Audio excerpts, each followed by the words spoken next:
Good morning students. आज हम स्पर्श भाग 1 से सेकेंड चैप्टर पढ़ेंगे और हमारा सेकेंड चैप्टर का नाम है दुख का अधिकार। प्रस्तुत पाठ के शीर्षक दुख का अधिकार सुनकर ही हमें पता चल रहा है कि यहाँ दुख के बारे में ही बताया गया है। प्रस्तुत पाठ के माध्यम से गरीब और धनी के बारे में तुलना करके यह बताया गया है कि लोगों की पहचान पोशाकों के माध्यम से की जाती है। मनुष्य का अधिकार और उसका दर्जा पोशाक के माध्यम से ही निश्चित की जाती है। वह हमारे लिए अनेक बंद दरवाजे खोल देती है, परंतु कभी ऐसे भी परिस्थिति आ जाती है कि हम जरा नीचे झुककर समाज के निचली श्रेणियों की अनुभूति को समझना चाहते हैं, पर हम समझ नहीं पाते हैं। बस एक क्या है, पोशाक के माध्यम से ही लोग हमें क्या करते हैं, अलग तरीके से हमें अड़चन में बांध देते हैं, अलग कर देते हैं। तो इसी के बारे में दुख का अधिकार बताया गया है। तो सबसे पहले हम पाठ पढ़ने से पहले हम लेखक के बारे में जानेंगे। प्रस्तुत पाठ दुख का अधिकार के लेखक हैं श्री यशपाल जी। श्री यशपाल का जन्म फिरोजपुर छावनी में सन 1903 में हुआ। इन्होंने आरंभिक शिक्षा स्थानीय स्कूल में और उच्च शिक्षा लाहौर में पाई। यशपाल विद्यार्थी काल से ही क्रांतिकारी गतिविधियों में जुट गए थे। अमर शहीद भगत सिंह आदि के साथ मिलकर इन्होंने भारतीय स्वतंत्रता आंदोलन में भाग लिया। यशपाल की प्रमुख कृतियां हैं देशद्रोही, पार्टी कमरेड, दादा कमरेड, झूठा सच तथा मेरी तेरी उसकी बात, सभी उपन्यास, ज्ञानदान, तर्क का तूफान, पिंजड़े की उड़ान, फूलों का कुर्ता, उत्तराधिकारी, सभी कहानियाँ संग्रह और सिंहवालोकन आत्मकथा। मेरी तेरी उसकी बात पर यशपाल की साहित्य अकादमी पुरस्कार मिला। यशपाल की कहानियों में कथा रस सर्वत्र मिलता है। वर्ग संघर्ष, मनोविश्लेषण और पैना व्यंग्य इसकी कहानियाँ की विशेषताएं हैं। यशपाल यह मानते रहे कि समाज को उन्नत बनाने का एक ही रास्ता है, सामाजिक समानता के साथ साथ आर्थिक समानता। यशपाल ने अपनी रचनाओं में हिंदी के अलावा उर्दू और अंग्रेजी शब्दों का भी बेहिचक प्रयोग किया है। प्रस्तुत कहानी देश में फैले अंधविश्वासों और ऊंच नीच के भेदभाव को बेनकाब करते हुए यह बताती है कि दुख की अनुभूति सभी को समान रूप से होती है। कहानी धनी लोगों की अमानवीयता और गरीबों की मजबूरी को भी पूरी गहराई से उजागर करती है। यह सही है कि दुख सभी को तोड़ता है। दुख में तमाम मानना हर कोई चाहता है। दुख के क्षण से सामना होने पर सब अवश्य हो जाते हैं, पर इस देश में ऐसे भी अभागे लोग हैं जिन्हें ना तो दुख मानने का अधिकार है ना अवकाश। पाठ की शुरुआत करने से पहले हम कठिन शब्द जान लेते हैं। पोशाक, वस्त्र, पहनावा, अनुभूति, एहसास, अड़चन, विघन, रुकावट, बाधा, अधेड़, आधी उम्र की ढलती उम्र का, व्यथा, पीड़ा, दुख, व्यवसाधन, रुकावट, बाधा, बेहया, बेशरम, निर्लज्ज, नियत, इरादा, आशय, बरकत, वृद्धि, लाभ, सौभाग्य, खसम, पति, लुगाई, पत्नी, परचून की दुकान, आटा चावल दाल की दुकान, सूतक, परिवार में किसी बच्चे के जन्म होने या किसी के मरने पर कुछ निश्चित समय तक परिवार के लोगों को ना छूना छूत होता है, उसे ही सूतक कहते हैं।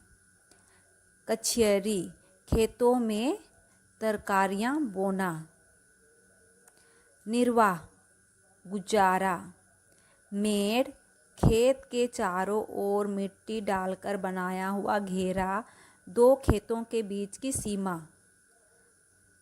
त्रावट, गीलापन, नमी, शीतलता, ठंडक। ओझा, झाड़ फूंक करने वाला। छनी, ककना, मामूली गहना जेवर। सहूलियत, सुविधा। तो इस प्रकार हम कठिन शब्दों के अर्थ भी समझ लिए। अब हमें कहानी समझने में कोई दिक्कत या कोई असुविधा नहीं होगी, हम अच्छी तरह से समझ सकते हैं। तो चलिए अब हम पाठ का शुरुआत करते हैं। दुख का अधिकार। मनुष्यों की पोशाकें उन्हें विभिन्न श्रेणियों में बांट देती है। प्रायः पोशाक ही समाज में मनुष्य का अधिकार और उसका दर्जा निश्चित करती है। वह हमारे लिए अनेक बंद दरवाजे खोल देती है, परंतु कभी ऐसे भी परिस्थिति आ जाती है कि हम जरा नीचे झुककर समाज की निचली श्रेणियों की अनुभूति को समझना चाहते हैं। उस समय यह पोशाक ही बंधन और अड़चन बन जाती है। जैसे वायु की लहरें कटी हुई पतंग को सहसा भूमि पर नहीं गिर जाने देती, उसी तरह खास परिस्थितियों में हमारी पोशाक हमें झुक सकने से रोके रहती है। बाजार में फुटपाथ पर कुछ तरबूजे डालियां में और कुछ जमीन पर बिक्री के लिए रखे जान पड़ते थे। खरबूजों के समीप एक अधेड़ उम्र की औरत बैठी रो रही थी। खरबूजे बिक्री के लिए थे, परंतु उन्हें खरीदने के लिए कोई कैसे आगे बढ़ता।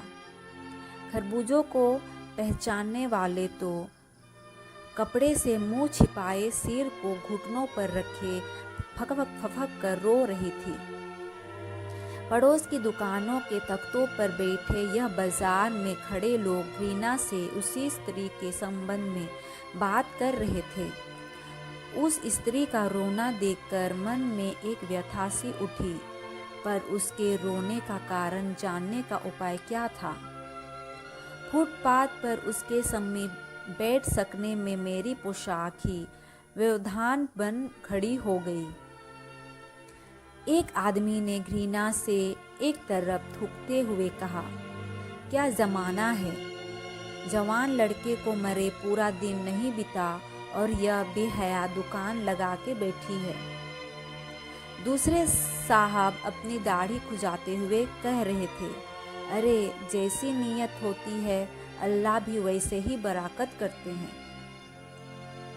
सामने के फुटपाथ पर खड़े एक आदमी ने दिया सिलाई की तिल्ली से कान खुजाते हुए कहा, अरे इन लोगों का क्या है, ये कमीने लोग रोटी के टुकड़े पर जान देते, इनके लिए बेटा बेटी खसम लुगाई धर्म ईमान सब रोटी का टुकड़ा है। फॉर्चून की दुकान पर बैठे लाला जी ने कहा, अरे भाई इनके लिए मरे जिए का कोई मतलब ना हो, पर दूसरे के धर्म ईमान का तो ख्याल रखना चाहिए। जवान बेटे के मरने पर 13 दिन का सूतक होता है और वह यहाँ सड़क पर बाजार में आकर खरबूजे बेचने बैठ गई है। बाजार आदमी आते जाते हैं, कोई क्या जानता है कि इसके घर में सूतक है। कोई इसके खरबूजे खा ले तो इसका ईमान धर्म कैसे रहेगा, क्या अंधेर है।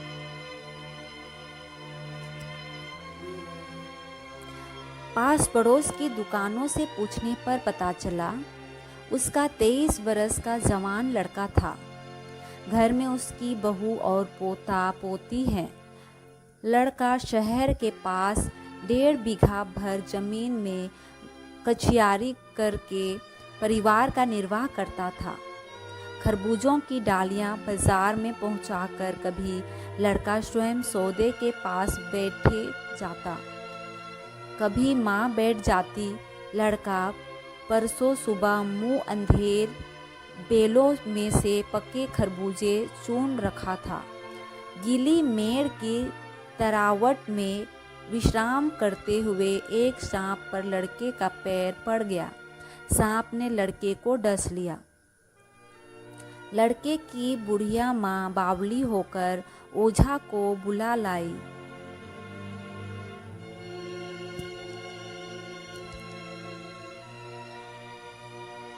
लड़के की बुढ़िया माँ बावली होकर ओझा को बुला लाई। झाड़ना फूकना हुआ, नाग देव की पूजा हुई। पूजा के लिए दान दक्षिणा चाहिए। घर में जो कुछ आटा और अनाज था, दान दक्षिणा में उठ गया। माँ, बहू और बच्चे भगवाना से लिपट लिपट कर रोए, पर भगवान जो एक दफे चुप हुआ तो फिर ना बोला। सर्प के विष से उसका सब बदन काला पड़ गया था। जिंदा आदमी नंगा भी रह सकता है, परंतु मुर्दे को नंगा कैसे विदा किया जाए? उसके लिए तो बजाज की दुकान से नया कपड़ा लाना ही होगा, चाहे उसके लिए माँ के हाथों की छनी ककना ही क्यों ना बिक जाए। भगवान परलोक चला गया। घर में जो कुछ चुनी भूसी थी, सो उसे विदा करने में चली गई। बाप नहीं रहा तो क्या, लड़के सुबह उठते ही भूख से बिलबिलाने लगे। दादी ने उन्हें खाने के लिए खरबूजे दे दिए, लेकिन बहू को क्या देती? बहू का बदन बुखार से तावे की तरह तप रहा था। अब बेटे के बिना बुढ़िया को दुआनी चौवन्नी भी कौन उधार देता? बुढ़िया रोते रोते और आंखें पोंछते पोंछते भगवाना के बटोरे हुए खरबूजे डालिया में समेट कर बाजार की ओर चली, और चरा भी क्या था। बुढ़िया खरबूजे बेचने का साहस करके आई थी, परंतु सिर पर चादर लपेटे, सिर को घुटनों पर टिकाए हुए फपक फपक कर रो रही थी। कल जिसका बेटा चल बसा, आज वह बाजार में सौदा बेचने लगी है। हाय रे पत्थर दिल। उस पुत्र वियोगिनी के दुख का अंदाजा लगाने के लिए पिछले साल अपने पड़ोस में पुत्र की मृत्यु से दुखी माता की बात सोचने लगा। वह संभवतः महिला पुत्र की मृत्यु के बाद 2.5 मास तक पलंग से उठ ना सकी थी। उन्हें 15-15 मिनट बाद पुत्र वियोग से मूर्छ आ जाती थी, और मूर्छा ना जाने की व्यवस्था में आंखों से आंसू ना रुक सकते थे। दो डॉक्टर हरदम सिरहाने बैठे रहते थे। हरदम सिर पर बर्फ रखी जाती थी। शहर भर के लोगों के मन उस पुत्र शोक से द्रवित हो उठे थे। जब मन को सूझ का रास्ता नहीं मिलता तो बेचैनी से कदम तेज हो जाते हैं। उसी हालात में नाक ऊपर उठाए राह चलतू से ठोकरे खाता मैं चला जा रहा था। सोच रहा था, शोक करने गम मनाने के लिए भी सहूलियत चाहिए, और दुखी होने का भी एक अधिकार होता है। इस प्रकार प्रस्तुत कहानी दुख का अधिकार यही समाप्त होती है, और हमें यही बताया गया कि सही समय पर लिया गया सही निर्णय न केवल व्यक्ति को आत्मिक सुख प्रदान करता है, वरन समाज में आने वाले क्रांतिकारी परिवर्तन को नई दिशा देता है। कहने का अर्थ यही है कि देश में फैले अंधविश्वासों और ऊंच नीच के भेदभाव को बेनकाब करते हुए यह बताती है कि दुख की एहसास सभी को समान रूप से होती है। कहानी धनी लोगों के अमानवीयता और गरीबों की मजबूरी को भी पूरी गहराई से उजागर करती है। यह सही है कि दुख सभी को तोड़ता है। दुख में मातम मनाना हर कोई चाहता है।